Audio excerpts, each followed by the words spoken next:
આમ તો વડોદરા શહેરમાં ભાજપના ભ્રષ્ટ શાસકોના રાજમાં ગણ્યાને એટલા બધા મુદ્દા હોય છે, પણ પાયાની સુવિધાની વાત કરીએ, બેઝિક ફેસિલિટી જે પબ્લિક ટેક્સ ભરે છે એની સામે બેઝિક ફેસિલિટી માંગતા હોય છે. તમે જુઓ કે આ વડોદરા શહેરમાં કોઈ વિસ્તાર બાકી નથી જ્યાં હું દૂષિત પાણી, ગંદુ પાણી ના આવતું હોય.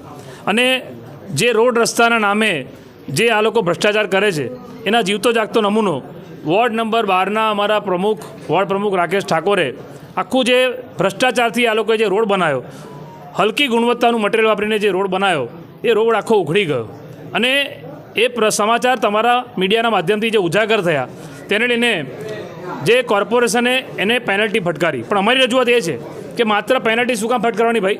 એ સરકારી જમાઈ છે કે તમારો સગાવાલો થાય છે?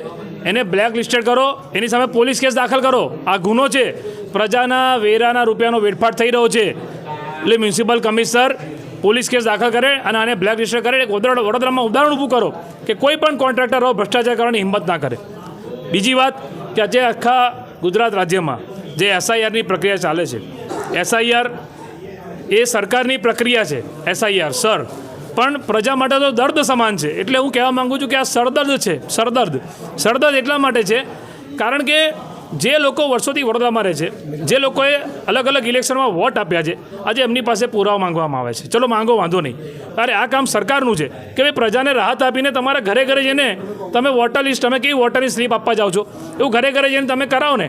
પરંતુ સરકારની ઈચ્છા શક્તિમાં મને એવું લાગે છે કે દાળમાં કંઈ કાળું છે, નિયતમાં ખોટ છે. એટલા માટે હું કહું છું કે મ્યુનિસિપલ કમિશનરને પણ જવાબદારી આપી છે ઇલેક્શન કમિશનર તરીકે.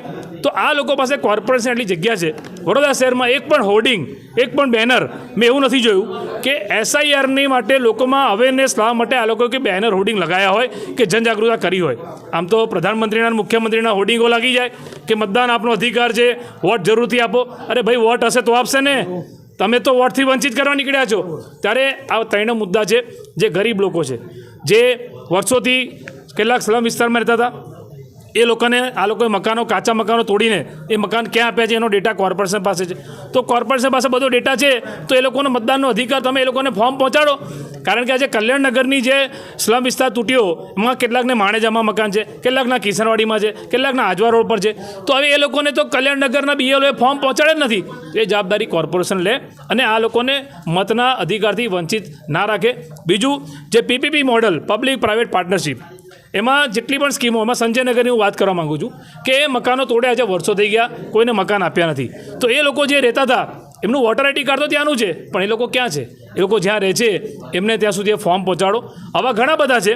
2002થી તમે જો ગણતરી કરો તો આ બધી જે ત્રુટીઓ છે, જે ક્ષતિઓ છે, એ અમને કહેવા પણ આવ્યા છે.